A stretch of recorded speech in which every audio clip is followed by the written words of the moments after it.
Good evening and welcome to week 4. So this week I've got for you supply chain management.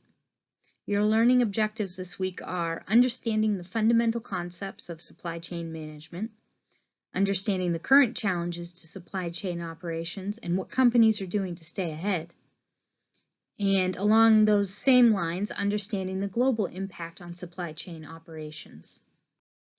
Let's start with a definition of supply chain management, or SCM as you'll see it referred to in the readings.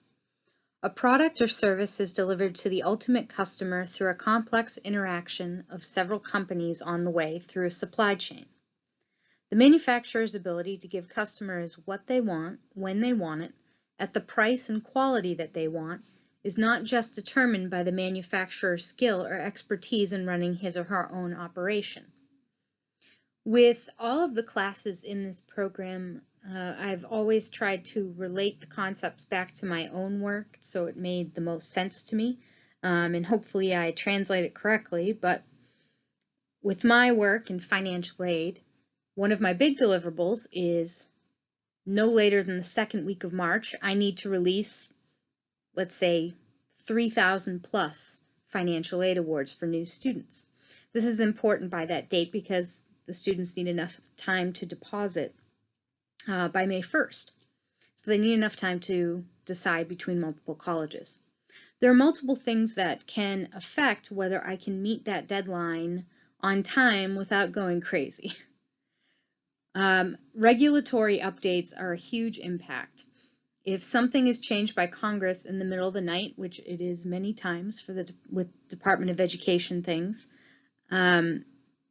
that may require a new regulatory release from the developer that then needs to come to me to test before it can go live and be part of what we need to do the financial aid awards. So that one is always touch and go. Internally, there can be either, for example, internal or external companies doing the calculations to determine how you award merit and financial aid based on who's coming in. And that, if it's determined too late, can mean you don't have enough time to build everything to pull the people you need to award them the way that you want. And internally, there can just be problems with technology that may affect how we're getting the job done. It's very delicate this time of year for me, for multiple reasons that affect me being able to meet these deadlines. So that's my translation of how it works with my own job, and hopefully that helps in translating it to your own. Some key concepts in supply chain management. First off is logistics. So logistics is really all the detail and all the management that goes into supply chain management. It's the planning, the implementing, and then the ensuring that your supply chain is running smoothly, because you're constantly monitoring it and making sure you can make changes to ensure it moves more efficiently. Inventory, you're making sure that you have a supervision of the flow of your product from your wholesalers to your warehouses to your points of sale.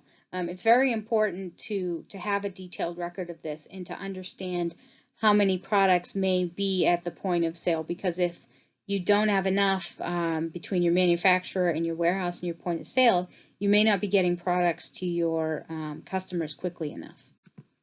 Operations can refer to each part in the supply chain, whether that's what's happening within your own company, whether it's HR or finance, towards what's happening in the other companies that are affecting each part of the supply chain. And finally, order fulfillment, which is the steps involved in receiving and processing and delivering orders to customers.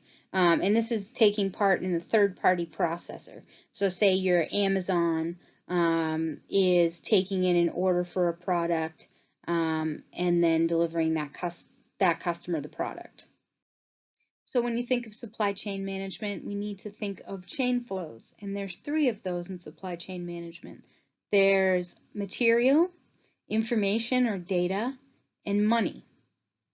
With material flow, this is hopefully the smooth flow of an item or the product from the producer to the consumer. It involves distribution and retailers and warehouses. The big thing about this is making sure that it is a smooth flow so that you're getting your product to your consumers quickly and without inventory stoppages. With your information flow, you can see it goes in both directions, and that's a very important part that plays into logistics. There's so much information that needs to go back and forth about inventory, purchase orders, quotes, if there's changes to the product, and it's very important that all of that information is getting to everybody. Otherwise, there's going to be definite stoppages in producing, and then you're going to be stopping things from getting to your consumer. And with the money flow, you can see that, the consumer is the person buying that product, but there's a piece of that profit that's going to each of those vendors and distributors and retailers along the way. With each of these chain flows, the most important piece of each of it is all three of these need to be managed effectively to be successful in supply chain management. Some key issues to go over in supply chain management.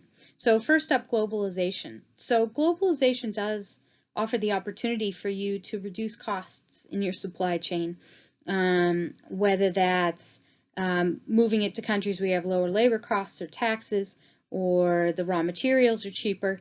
But that can add a lot of stressors to still being able to produce that product. Say there is political upheaval or new regulations within that company that require you to stop operations to get up to code, or perhaps there's a stoppage in trade.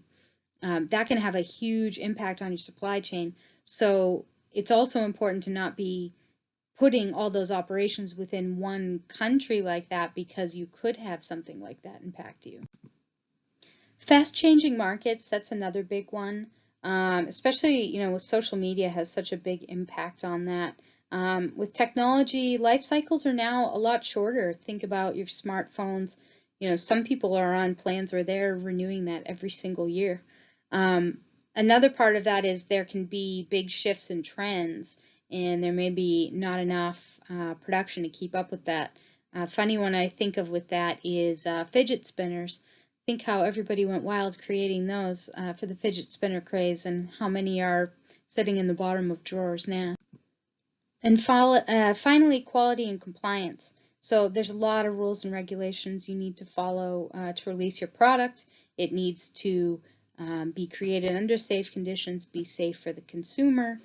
In addition, the quality of your product needs to be strong enough that you're going to keep getting customers. Just because it's a short product life cycle on a lot of these products doesn't mean that the quality should go down, and it's especially important with social media, because a dip in quality like that can be broadcast everywhere and really affect the purchases from consumers. Here are some links to your readings for this week. They're also in the learning module. So a lot talking about some terminology, talking about what goes into supply chain management. And I've also got a couple pieces dealing with the issues of supply chain management and how to cope and deal with the threats of problems with the supply chain. And our discussion topics. What do you see as the biggest challenge to supply chain management, and what tools can be used to limit the effect of this challenge? Use an example of a current or past employer to relate the concepts of supply chain management. And finally, why is timing important in supply chain management? Hope you have some good discussions this week, and that this helps you in maybe improving operations in your business.